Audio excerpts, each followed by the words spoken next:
Then came Mrs. Merkel. And we've just heard a lot from her in the last week. Because she said we need to negotiate a diplomatic approach called the Minsk II Agreement.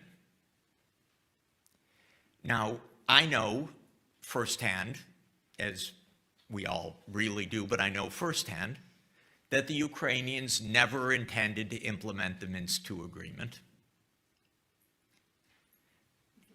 Mrs. Merkel said last week that she didn't either. I actually don't believe that, by the way. I think she thinks that's a good thing to say now. I think at the time she wanted to implement it. Maybe not. But in any event, the bad faith was astounding because France and Germany were supposed to be the guarantors of the Minsk II process. The Ukrainians said, no way, we're not doing this. We signed it, but we're not doing it. In the meantime, the United States flooded Ukraine with billions of dollars of weaponry, training, NATO interoperability. And that brought us to 2021. So the war started in 2014 in February with the violent overthrow of a government, which we backed. And we started the war. I mean, we started to massively fund Ukraine, which is why they were able to fight this year, just as Merkel said. She said, yes, 7 years. It was a massive military buildup. And then in 2021, President Putin said to the new president of the United States, Joe Biden, stop the NATO enlargement. This has gone too far. I called the White House at the end of 2021, begging them, avoid the war. Stop this. I was told, oh, don't worry about it. NATO's not going to enlarge Ukraine. I said, great. Why don't you say so publicly?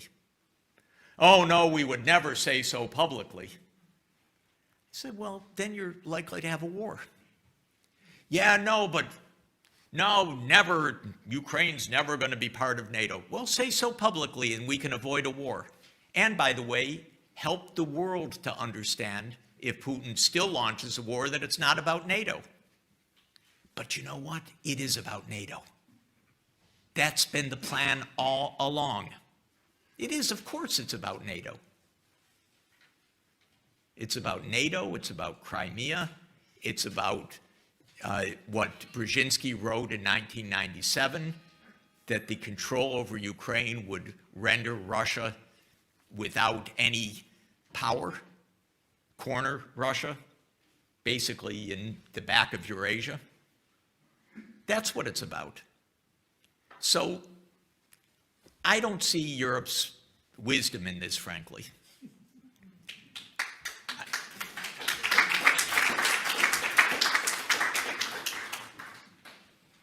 I just see us having walked into a trap. I see Europe as the big loser of this, by the way. I see Europe as the huge loser of this.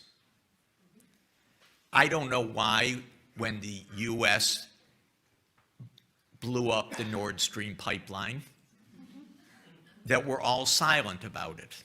Yeah, and I still. Why are we silent about it? What's your proof? Pardon me? What is your proof? That President Biden said on February 7th of this year that if Russia invades, the pipeline is finished. And the reporter looked incredulously, said, Mr. President, that is Russian, German infrastructure. And President Biden says, don't worry, we have our ways. And the US does have its ways. It controls that territory. It monitors that territory. After the pipeline was blown up, our Secretary of State said, and I'm quoting, this is a tremendous opportunity to wean Europe from Russian energy. What a weird statement if you're worried about international piracy of global infrastructure. You would say it's a terrible crime, it's a threat to world peace. You would not call it a tremendous opportunity to wean Europe from Russian energy. This was part of American foreign policy. Now, the Swedes went in to clean up the debris. And what did the Swedes say? We cannot share our findings with Germany because of national security. Can you figure that one out? I can. But it's incredible. How could Sweden not share its findings with Germany and Denmark? But their job was to clean up the debris so that nobody else could investigate either. And they've done that. Now, the press, in this most remarkable act of vandalism on a key piece of international infrastructure, has not said a word in 8 weeks. Why? It's unimportant? Not one reporter is curious?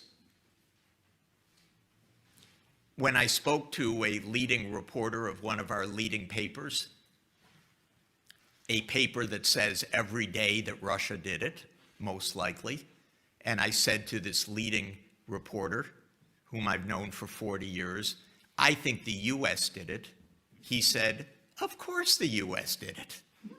I said, well, why doesn't your paper say so? And he said, well, you know, the editors, we don't really have the proof, but yeah, of course, who else would have done it? That's what he said. And then I showed him, but your paper said today that senior US officials point to Russia as the likely agent of this destruction. Yeah, Jeff, you know, it's hard, it's complicated. I said, when I was young, I used to read your newspaper because you went after Nixon and Watergate and because you published the Pentagon Papers and so forth. He said, yes, but that paper is dead. So I think Europe is in a trap. And the question for Europe, in my opinion, truly, is your job to support American hegemonic aspirations, or is it to protect European security? Because these are not the same thing. They're really not the same thing.